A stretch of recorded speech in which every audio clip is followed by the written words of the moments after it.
Oi, gente, bom dia. Por aí? Bom dia. Deixa eu ver aqui. Estamos na página 388 do livro físico.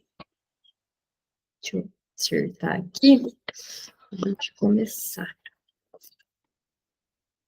Vejam aí, se vocês todas acham, a gente vai começar no verão de 1919.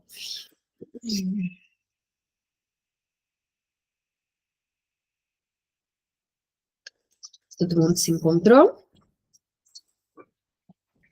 Vamos começar, tá bom? No verão de 1919, enquanto Martha Freud se recuperava num sanatório, Freud conseguiu passar um mês num balneário austríaco que muito lhe agradava. O Bad Gastein, acompanhado da cunhada Mina. Agora eu lembrei, na peça que a gente comentou na semana passada, tem uma piada, assim, com a Mina, porque perguntam se para o Freud lá se ele nunca traiu a Marta, e aí apontam a cunhada. Tem uma história aí que ele tinha um caso com ela. Não sei se é verdade, se é mentira, né? Dizem. Ele se justificou um pouco por escolher um local tão caro, mas se defendeu, alegando que a estação fria que se aproximava exigia que se armazenasse o máximo de forças restauradoras. Quem sabe, observou Abraham, quantos de nós vão suportar o próximo inverno, do qual é de se esperar muitos males. No final de julho, estava contente em informar a Jones que tinha se recuperado quase completamente dos arranhões e contusões da vida deste ano. Aos 63, ele ainda era resistente. Mas, de volta a Viena, Freud enfrentou novamente a crua realidade. A vida é muito dura conosco, escreveu em outubro, respondendo à pergunta de seu sobrinho Samuel. Não sei o que os jornais ingleses lhe dizem, pode ser que não exagere. A escassez de provisões e a deteriorização do dinheiro estão pressionando principalmente as classes médias e os que ganham a vida com trabalho intelectual.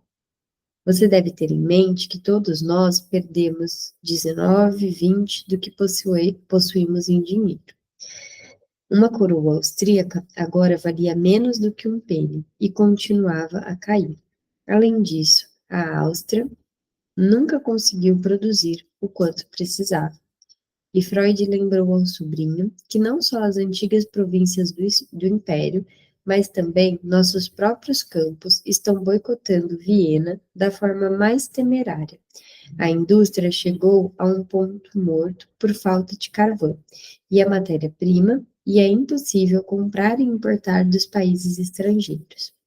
A balança comercial desfavorável, a evasão das capitais, a necessidade de importar alimentos e matérias-primas cada vez mais caros, a queda abrupta da produção de bens de exportação no que restara do território austríaco, provocaram uma espiral inflacionária devastadora. Em dezembro de 1922, a coroa austríaca, que antes da deflagração da guerra estava na proporção de 5 para $1, agora chegava a 90 por $1.000. O colapso financeiro só terminou depois das complexas negociações com os banqueiros internacionais e governos estrangeiros. Samuel Freud, um comerciante próspero em Manchester, tornou-se o principal destinatário das lamúrias deliberadas de Freud. A família, disse-lhe ele, estava vivendo como uma dieta parca. O primeiro arranque de alguns dias atrás foi um regalo para mim. Nada de carne, pão insuficiente, nada de leite, batata e ovos extremamente caros, pelo menos em coroas. Felizmente, seu cunhado Eli, que morava nos Estados Unidos, tornou-se um homem muito rico, e seu auxílio nos permitiu salvar a vida dos membros femininos da família. O clã Freud, acrescentou ele, está se dissolvendo. Duas irmãs, Dolphy e Pauli, e sua mãe, tinham sido enviadas para um balneário de Ischia para passar o inverno sob condições menos rigorosas. Sua cunhada Mina, sem conseguir suportar a gélida Viena, tinha escapado para a Alemanha, que estava ligeiramente melhor. Com exceção da Ana, que vai ser a única filha a ficar conosco, todos os outros filhos estavam fora de casa. Falando de si próprio, Freud observou prosaicamente: você sabe que eu tenho um grande nome e muito trabalho, mas não consigo ganhar o suficiente e estou consumindo minhas reservas. Respondendo à bondosa oferta de Samuel, ele arrolou os itens de alimentos que mais precisamos: gordura, carne salgada, chocolate, chá, bolos ingleses e tudo mais. Aqui tem uma nota. A dieta de Freud era de profundo interesse para ele, não sem razão. No final de 1919, ele informou a Huntington que um Sr. Viereck, jornalista, político, escritor, um sujeito realmente simpático, chegou a me oferecer comida. Aceitei, com a observação de que uma dieta de carne certamente vai aumentar de novo minha capacidade de produzir. A palavra comida está em inglês. Freud a Huntington em 19 de novembro de 1919. Enquanto isso, em Berlim, Max Huntington, rico e atencioso, emprestava-lhe dinheiro. Mas disse-lhe Freud sinceramente, era um gesto inútil, pois era uma moeda austríaca. Ele próprio tinha mais de 100.000 coroas sem valor. Mas Huntington também enviava comida, meio de vida, na feliz expressão dos alemães. E tão pouco esqueceu, como Freud reconheceu com gratidão, cunhando um neologismo para a ocasião, o meio de trabalho, isto é, os charutos. Eles fortaleceram Freud e ampliaram sua resistência. Infatigavelmente, Freud mobilizava seus parentes no exterior para manter o fluxo de suprimentos a Viena. Seguindo a orientação de Marta, ele pediu ao sobrinho Samuel, no começo de 1920, que lhe escolhesse um tecido macio de Shetland, mesclado com branco e preto, cinza ou castanho escuro, que dê para um terno, adequado para primavera e outono. Freud continuou a receber tais encomendas da Inglaterra e Estados Unidos por vários anos. Ainda em 1922, ele pedia à sua família em Manchester que lhe comprasse algumas botas sólidas da melhor qualidade, visto que o par que comprara em Viena caíra aos pedaços. A vida lá não devia ser fácil, né? Se precisava de tudo. Ele controlava acuradamente todas as encomendas que chegavam e conferia o conteúdo com as cartas que informavam o despacho. Tal preocupação com todos esses assuntos práticos era psicologicamente necessária a Freud. Por fascinantes que continuassem a ser os desdobramentos políticos, eles não lhe permitiam sequer a oportunidade de assegurar o mínimo controle sobre os acontecimentos. Os próximos meses, espera, serão repletos de atividade dramática, predisse a Huntington em 1919. Mas não somos espectadores nem atores. De fato, nem sequer o coro, mas meras vítimas. Dificilmente conseguia suportar isso. Estou muito cansado, confessou a Firenze no começo do verão de 1919. Mais que isso, malévolo, corroído por uma raiva impotente. Cuidar de sua família era uma fuga a essa impotência. Freud mostrou-se provedor e competente. Longe de ser o professor desinteressado que fazia que sua mulher o aliviasse de todos os detalhes domésticos, ele diligentemente montava listas de artigos, enviava pedidos discriminados, fazia recomendações sobre empacotamento adequado, embalagens herméticas para alimentos e maldizia o correio. Tá, e a gente está na página 390, no final do segundo parágrafo. Durante os meses de renovação, quando as comunicações com o exterior estavam interrompidas para todas as finalidades práticas, Freud advertiu realisticamente a seus protetores no estrangeiro que o envio de presentes a Viena era extremamente incerto. Era fundamental que enviassem encomendas através da missão militar inglesa em Viena. Os pacotes normais de comida apenas alimentavam os funcionários da alfândega ou os trabalhadores ferroviários. No final de novembro de 1919, Freud podia anunciar que nossa situação melhorou um tanto graças a presentes, não enviados, mas trazidos por amigos da Holanda e Suíça. Devo dizer, amigos e alunos.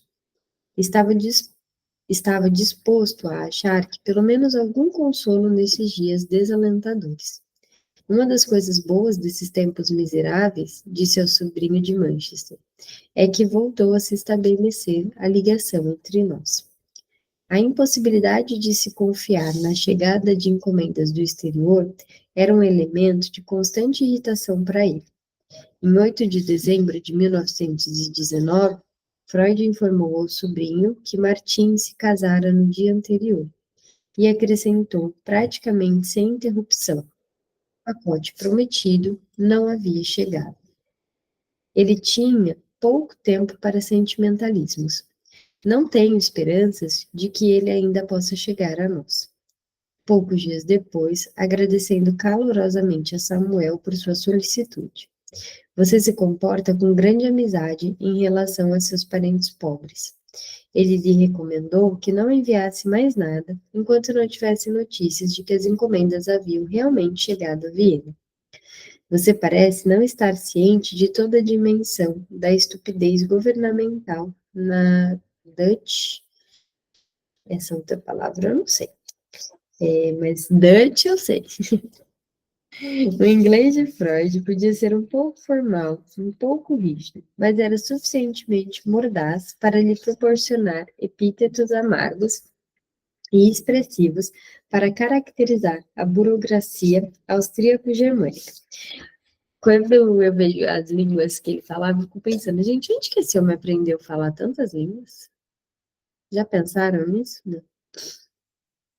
Não. Parece que era fácil para eles, né, aprender outros idiomas. Para a gente é tão difícil. A denúncia era uma forma de ação para Freud. Um de seus poetas alemães favoritos, Schiller, dissera certa vez que, contra a estupidez, os próprios deuses lutam em vão. Mas nem mesmo a estupidez do funcionalismo austríaco reduzia Freud à desesperança. Nenhum de seus pacotes chegou, informou a Samuel no final de janeiro de 1920. Mas soubemos que ainda podem chegar, pois o tempo de viagem, muitas vezes, leva mais do que 3 meses. Ele pensava em tudo. Em outubro de 1920, informou que 3 de seus pacotes chegaram, embora um deles absolutamente esvaziado de seu conteúdo. Pelo menos Samuel Freud não sairia perdendo. Fez-se um registro aqui na agência postal, protocolo, e foi aconselhado a informar o expeditor, de modo que espero que você receba o seguro. Como sempre, importava o empacotamento. Os 2 pacotes que chegaram bem estavam protegidos por um saco e trouxeram um acréscimo extremamente oportuno a nossos viveres.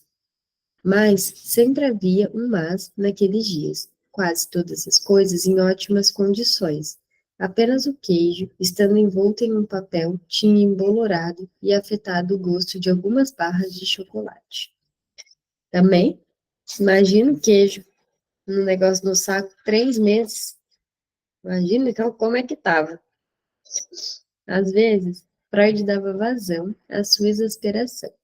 Em maio de 1920, ele escreveu uma carta de reproche à administração, à Associação de Assistência Americana em Viena, reclamando que um pacote de alimentos dos Estados Unidos, endereçado à sua mulher, na época fora da cidade, não tinha sido entregue a seu filho, o engenheiro Oliver Freud, muito embora ele tivesse se apresentado munido com os poderes de procurador.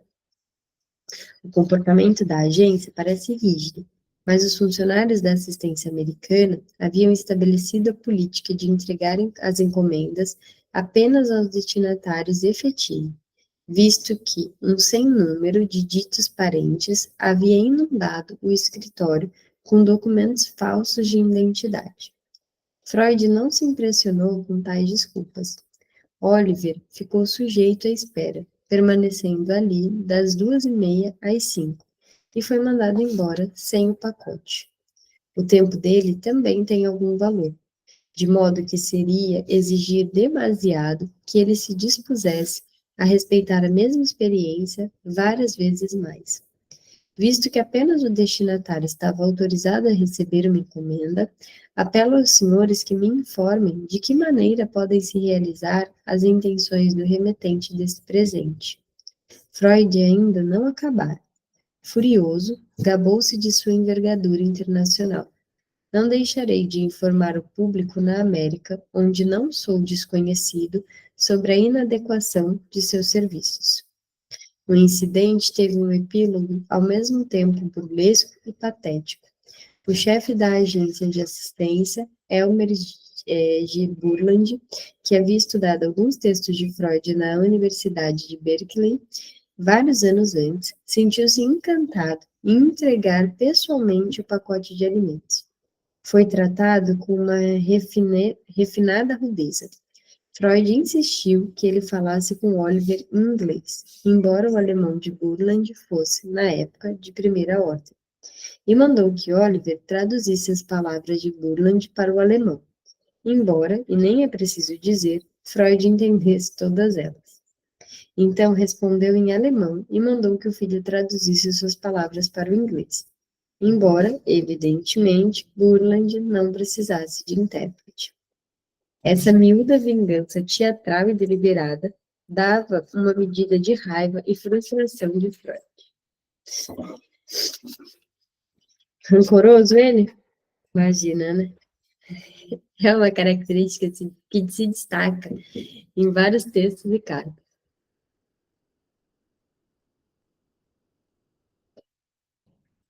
As cartas de Freud, durante esses anos, sugerem que tinha que roubar tempo para continuar a pensar e escrever. É penoso vê-lo, ele, o mais independente dos homens, que realmente tinha outras coisas em que pensar, absorvido pelas necessidades básicas suas e de sua família, mas não se manteve por muito tempo como um mero recipiente. Tão logo pôde, reembolsou Engington e começou a pagar pela torrente de provisões que estava importando com tamanha eficiência. Em fevereiro de 1920, ele pediu ao sobrinho para aceitar o cheque anexo de 4 libras, pagamento de um paciente inglês. 5 meses depois, ele enviava 8 libras. Em outubro, insistiu, com um leve ar de triunfo. Agradeço-lhe de coração por toda sua preocupação e incômodo, mas se essas encomendas continuarem, você precisa me dizer o quanto lhe custam. Recuperei um tanto com o tratamento de pacientes estrangeiros e estou com um bom depósito de dinheiro em Haia. Naquela época, a situação na Áustria tinha melhorado um pouco, e a situação dos Freud também. Stefan Zweig relembrava, 1919 até 21, como os anos mais difíceis. Mas, afinal, não houvera muita violência, apenas alguns saques muito esporádicos. Em 1922 e 1923, havia comida suficiente para todos. O psicanalista austríaco Richard Sterba lembra que decorreram 5 anos desde o final da guerra até que os primeiros Schlagobers, creme batido tão essencial para os austríacos, aparecessem na Kaffeehaus. Com a volta dos alimentos e combustíveis no mercado livre, estava-se vivo, nas palavras de Zweig, sentia-se sua própria força. Freud também. Seu trabalho clínico e os presentes que seus adeptos continuavam a lhe enviar garantiam-lhe uma sobrevivência adequada. Estou ficando velho, inegavelmente indolente e preguiçoso, escreveu a Abra em junho de 1920. também mimado, mal acostumado com os diversos presentes de provisões, charutos e dinheiros que as pessoas me dão e que devo aceitar, pois de outra forma não posso viver. Em dezembro de 1921, a vida estava de novo suficientemente atraente para lhe permitir convidar Abram a se hospedar na Bergasse 19. Em seu convite, acrescentou a isca da sedutora observação de que o quarto de hóspedes dos Freud era não só muito mais barato do que um hotel, mas além disso tinha aquecimento. No entanto, como sabemos, a inflação estava consumindo as economias de Freud em moeda austríaca, que tem uma nota de rodapé. Também estava consumindo as economias de outras pessoas. Ainda em 20 de janeiro de 1924, Firenze escrevia a Freud: a desvalorização da coroa húngara continua rapidamente. Logo vai alcançar o ponto baixo austríaco. Na classe média, domina a miséria. A clínica médica está quase totalmente paralisada. As pessoas não têm dinheiro para ficar doentes. Deixa eu ver aqui. Cadê? Tampouco os políticos locais eram mais atraentes. Com as eleições de hoje, escreveu Freud a Kata Levi, uma amiga húngara, ex-analisando a sua, no outono de 1920. A onda deve se instalar por aqui também, depois que a revolucionária não trouxe nada agradável. Qual é a pior escória? Certamente, sempre a que está por cima. Em política, Freud era de centro, posição altamente precária e em constante risco nos anos conturbados do pós-guerra. Não admira que Freud, quando Huntington, no verão de 1922, convidou-o a se estabelecer em Berlim, tenha considerado a ideia nada desagradável. Na eventualidade de precisarmos deixar Viena, ponderou numa carta a Otto Henk, pois não se pode mais viver lá, e os estrangeiros necessitam de análise, não querem mais vir. Ele está nos oferecendo um primeiro abrigo. Se eu fosse 10 anos mais jovem, teceria todos os tipos de planos em torno dessa mudança. Os transtornos da guerra haviam reduzido a maior parte da prole de Freud a dependentes, seus dependentes. Como disse a Ernest Jones no verão de 1919, ele estava enviando tudo o que consigo para poupar meus filhos em Hamburgo, privados de sua subsistência pela guerra. Dos meus filhos, apenas Ollie, o engenheiro, encontrou trabalho por algum tempo. Ernest está trabalhando sem salário em Munique. E Martin, que esperamos de volta dentro de poucas semanas, estaria na rua, apesar de suas várias medalhas e condecorações, se não tivesse um velho pai ainda ativo. E Oliver também não era uma fonte confiável de recursos, pois andava assediado por problemas neuróticos que perturbavam profundamente a seu pai. Oliver, confessou Freud a Huntington, tem me preocupado frequentemente. De fato, precisa de terapia. Filho, né, de analista não está salvo. Muito pelo contrário, né? Às vezes, tá lá por isso. O trabalho de Freud era, sem dúvida, sua salvação financeira. Os estrangeiros que vinham cultivando podiam lhe pagar não só em moeda forte, mas também em dinheiro vivo. Escrevendo a Leonard Blancart, um médico de Nova York, que queria iniciar uma análise didática em 1921, ele especificou $10 por hora, em dólares de fato, não em cheque. Ele explicou suas razões ao psiquiatra e antropólogo americano Abraham Gardner, na época analisando o seu. Os $10 que cobrava pela hora da análise deviam ser pagos em notas efetivas, não em cheques que eu só poderia trocar por coroas, as quais se desvalorizavam diariamente. Sem os analisandos da Inglaterra e Estados Unidos, que chamava de esse pessoal da entente, ele não conseguiria, disse a Ernest Jones, cobrir as despesas. Ao contrário do pessoal da Entende, dispondo de dólares e libras, os pacientes da Alemanha ou da Áustria não eram tão desejáveis. Agora estou com 4 horas livres, informou a Jones no início de 1921, e não gostaria de ocupá-las com pacientes das potências centrais. Ele havia tomado gosto pela taxa de câmbio ocidental. Como disse a Cata Levi, não se consegue mais ganhar a vida com vienenses, húngaros e alemães. Ele deplorava sua parcialidade e pediu que ela mantivesse sigilo sobre o assunto. Realmente, não é uma atividade para um homem de idade séria. Sexte Laguerre.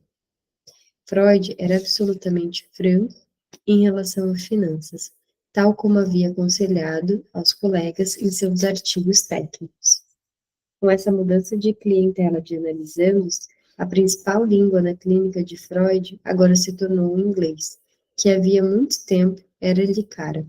Justamente por isso, suas deficiências deixavam-nos exasperado consigo mesmo e com o inglês. No outono de 1919, ele arranjou um professor para melhorar o seu inglês. Mas os resultados das lições não o satisfizeram. Estou ouvindo diariamente de 4 a 6 horas de conversação em inglês ou americano. Aí está explicado, né, como que ele aprendeu. Observou em 1920 e devia ter feito maiores progressos no meu inglês, mas acho muito mais difícil aprender aos 64 do que aos 16. Eu chego a um certo nível e ali sou obrigada a parar. Incomodavam-no particularmente os analisandos que murmuravam suas frases ou empregavam a gíria corrente. Estou angustiado com meu inglês, disse a Ernest Jones, ao comentar sobre 2 pacientes enviados por Jones. Ambos falando um idioma abominável. Faziam-nos suspirar pela notável correção de David Forsyth, um médico inglês que havia trabalhado algum tempo com Freud, no outono de 1919, e conquistara sua gratidão pelo seu vocabulário refinado e pronúncia clara. Suas deficiências linguísticas, muito menos danosas do que imaginava, tornaram-se uma espécie de obsessão. Ouço e falo com ingleses de 4 a 5 horas por dia, escreveu seu sobrinho em julho de 1921, mas nunca vou aprender corretamente a sua língua. Pouco antes, ele havia proposto a Leonhard Blumgard, disposto a ir em Viena para fazer sua análise, um acordo um pouco autodefensivo. Seria um grande alívio para mim se o senhor falasse alemão. Caso contrário, não deve criticar o meu inglês. Essas sessões em inglês cansavam-no tanto, confessou a Firenze no final de 1920, que à noite não presto para nada. Gente, imagina, já é cansativo escutar alguém falar na nossa língua. Imagina ouvir alguém falando numa outra língua. Que você precisa ser rápido a ponto de compreender, traduzir, manejar aquilo. Haja trabalho.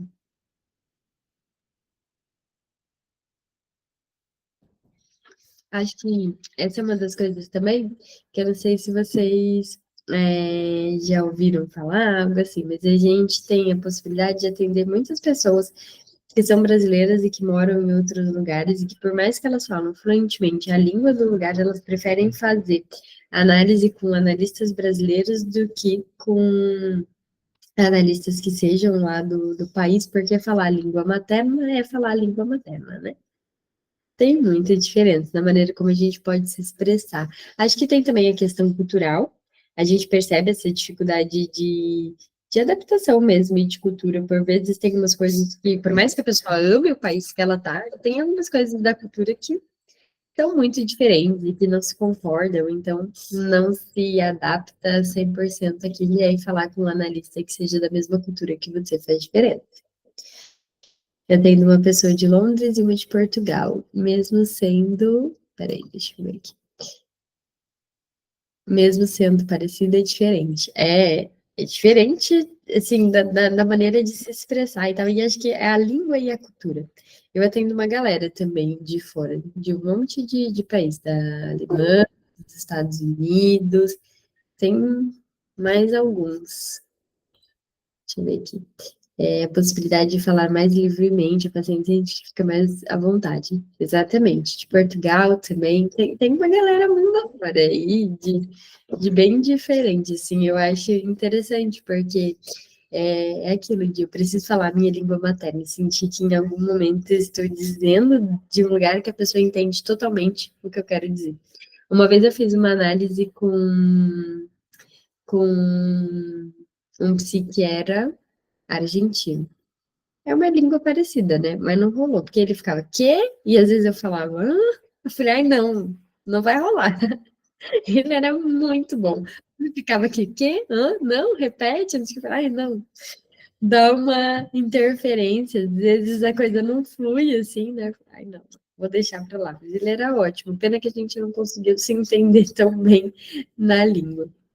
Eu acho isso mesmo, Gabi, perde esse feeling, essa naturalidade de você falar. Hoje em dia a gente às vezes sente isso no online, né? Quando trava, tipo, tá me ouvindo? E aí, caiu, né? E você fica meio assim, às vezes a pessoa fica parada e você não sabe se a pessoa tá parada mesmo ou se travou, né? Às vezes eu fico prestando atenção e aí quando eu faço com a câmera ligada, tem alguns pacientes que falam, tá, aí eu travou. E é porque você tá tão compenetrado naquilo, né, de prestar atenção, que não fica mesmo se mexendo, fica aquela dúvida. Mas claro que tem menos interferência do que essa questão da língua de que não entendi, fala de novo, né? Acaba sendo chato. Eu acho que traz, assim, um incômodo para a sessão. Aí não é falar livre, né? Até porque as palavras são muito importantes, né, gente? Quem já leu Psicopatologia da Vida Cotidiana sabe que cada palavra tem um valor. E aí, se você fala que e tal, e aí você não entende, é preciso modificar aquilo. E quando modifica, aquilo tem a chance de não trazer o que estava inconsciente, de resistir, porque você tem o tempo de pensar e modificar aquilo. Eu acho que atrapalha. Então, vamos voltar aqui. Isso o incomodava o suficiente para fazê-lo se deter sobre o assunto. Considerava as 5, às vezes 6 ou 7 horas que ouvia e falava em inglês tão esgotantes, disse a Cata Levi no final de 1920, que não conseguia mais responder as cartas à noite e transferiu a tarefa aos domingos, para os domingos. Mas o dinheiro que Freud obtinha com o trabalho de análise com seu pessoal da Entente permitia-lhe fazer o que preferia, ao invés de receber, dar. Para um homem que havia passado toda a vida preocupando-se com a possibilidade de que os filhos fossem pobres, ele era admiravelmente generoso com seus fundos duramente conquistados. Quando Lou Andréa Salomé, no outono de 1921, aceitou o convite de visitar Freud e sua família na Bergasse 19, não se viam havia algum tempo. Freud ousou fazer uma sugestão relacionada à sua viagem, sem receio de ser mal compreendido. Em suma, se ela precisasse, ele lhe oferecia o dinheiro para a viagem.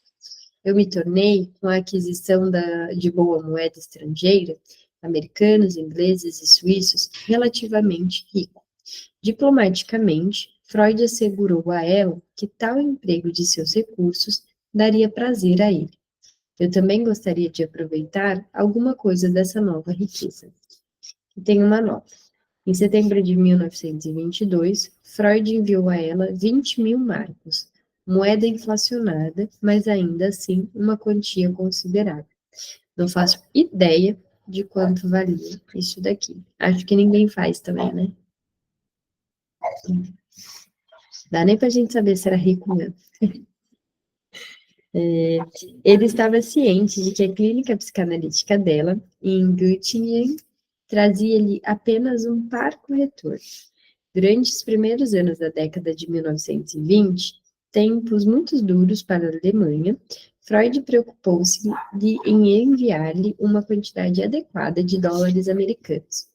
Apoio constante que ela se sentiu em liberdade de aceitar. No verão de 1923, quando ele soube por boa fonte, sua filha Ana, que ela estava realizando 10 análises por dia, ele repreendeu paternalmente sua caríssima Lô, esquecendo sua própria agenda que, ao longo dos anos, sempre fora carregada. Faço o que eu falo ou não faço o que eu faço. Naturalmente, considero isso uma tentativa de suicídio mal disfarçada. Vocês estão vendo, né? Se alguém tiver essa agenda lotada aí, né, que não é lotada, é abarrotada, aí tá aqui a dica. Implorou a ela que aumentasse os honorários e atendesse menos pacientes, e enviou-lhe mais dinheiro. Olha só, gente, ele deixa aqui dando a deixa.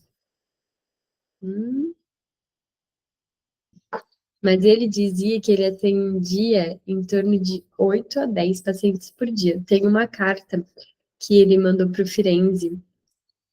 Tá, eu acho que no Psicose, Neurose e Perversão, se eu não me engano. E aí ele fala lá que ele, durante um tempo, ele conseguiu reduzir essa quantidade de trabalhos e aí fazer atividades que ele gostava. Então, né, porque o homem fazia muita coisa.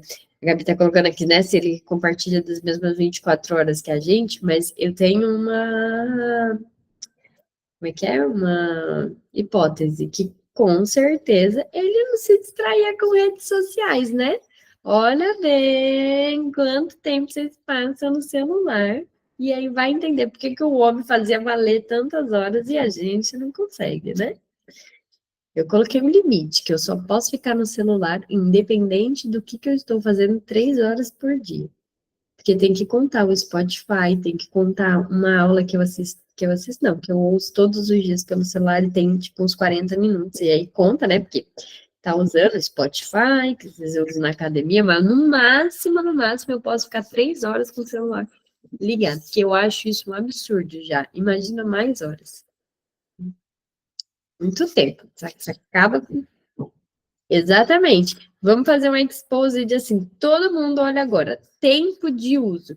Gente, sabia que eu tenho uns pacientes que a gente já conversou sobre isso, porque eles estavam falando, né, que não tem tempo para nada, não tem tempo para nada, não sei o quê. E aí é uma questão de não tem tempo ou não tem controle sobre o próprio tempo. Cara, tem gente que fica 8 horas. 8 horas com o celular. Ó, a da Gabi tá ótima, 2 horas e 25. Show de bola, né? Rica, agora eu fiquei implicada. Eu vou ver agora.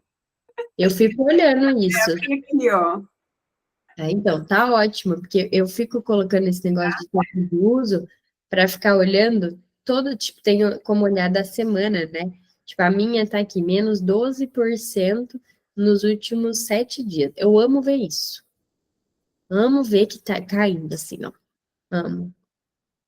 Mas, ó, hoje, por exemplo, hoje já deu 1 hora e 2 minutos. Por quê? Porque eu assisti, aqui, ó, tem da pós, das aulas, e tem do Spotify. Eu assisti uma aula e vi isso aí, pronto, já tomou 1 hora, agora não posso ficar muito mais. Mas falando sério mesmo, a gente tem que tomar cuidado, porque senão você vai no banheiro com o celular, você vai comer com o celular, você vai dormir com o celular, você acorda com o celular. A primeira coisa que a gente faz quando a gente abre o olho é olhar para o celular. É um problema isso. Aí parece que não tem tempo para estudar, não é que não tem tempo, né? Que usa mal o tempo que tem. Por seu lado, ele estava falando em reduzir suas horas de análise. Em 1921, disse a Blangard que estava aceitando apenas um número muito restrito de alunos ou pacientes, e mencionou 6, muito restrito, 6 por dia. Mas em alguns meses daquele ano, cansado como estava, atendeu de fato 10 analisantes. Sou um velho e tenho pleno direito a umas férias tranquilas, escreveu a Blungart, discorrendo com uma espécie de prazer masoquista, como fazia há alguns anos, sobre sua idade avançada. Citando o provérbio alemão de que a arte vem depois do pão, Freud disse sucintamente a Jones que os negócios estão devorando a ciência, mas ele não estava se aposentando. Vinha fazendo importantes contribuições para o futuro da psicanálise. supervisionando o que gostava de chamar de autoanálise de futuros analistas. Ainda mais importe, Freud concluía, em meio ao turbilhão em torno e dentro de si, as drásticas revisões em seu sistema psicanalítico, a que dera início 5 anos antes. Deixa eu ver aqui, acho que dá para a gente começar a ler. Morte, experiência e teoria. A disposição de trabalho de Freud, desmentindo suas declarações de iminente senilidade e paralisação das atividades, não foi simplesmente uma reação visceral a uma melhor alimentação, novos pacientes e charutos importados. O trabalho também era sua maneira de enfrentar o luto. Ironicamente, com a vinda da paz, Freud foi obrigado a encarar mais de uma vez o que lhe havia sido quase totalmente poupado durante a guerra, a mortalidade. Ela fazia com que todos os seus desconfortos materiais parecessem triviais. No início de 1920, ao apresentar suas condolências a Ernest Jones pela morte do pai Lish, Freud perguntou retoricamente: o senhor consegue se lembrar de uma época tão repleta de morte quanto a atual? Ele considerava uma sorte venturosa que o pai de Jones tivesse morrido rápido, não precisando prolongar a vida, até que fosse devorado aos poucos pelo câncer, que foi bem o que aconteceu com ele mesmo, né? Ao mesmo tempo, advertiu delicadamente sobre os duros momentos que estavam por vir. O senhor logo vai descobrir o que isso significa para si. O acontecimento relembrou a Freud a tristeza que sentira pelo seu pai, quase um quarto de século antes. Eu tinha mais ou menos a sua idade quando meu pai morreu, 43 anos, e isso revolucionou a minha alma.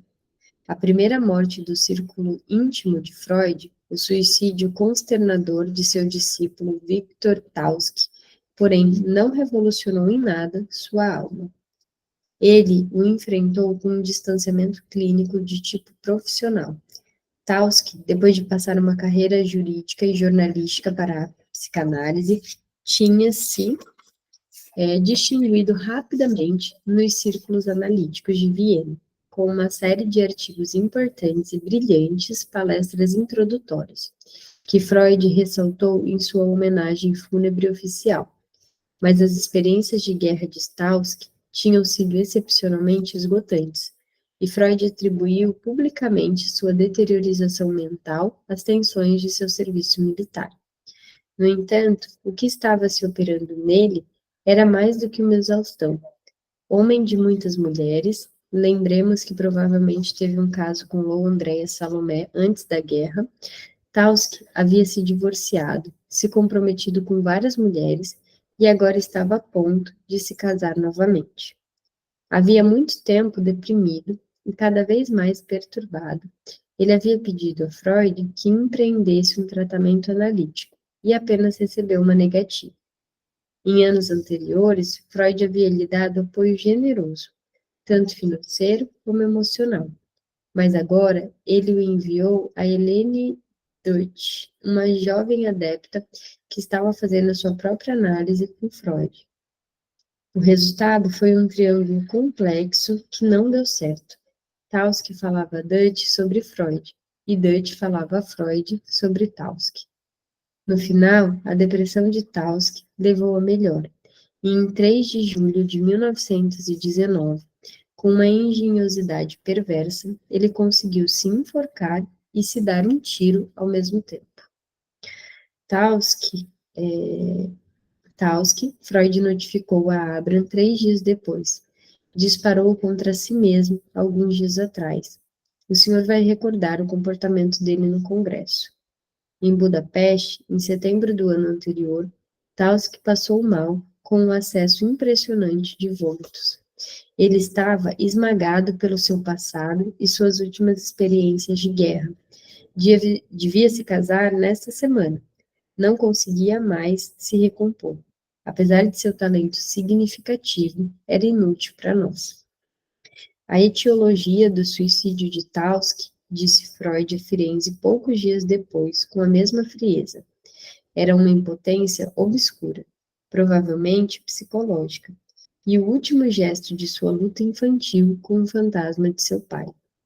Ele confessava que, apesar de apreciar seus dons, não tinha por ele nenhuma simpatia verdadeira.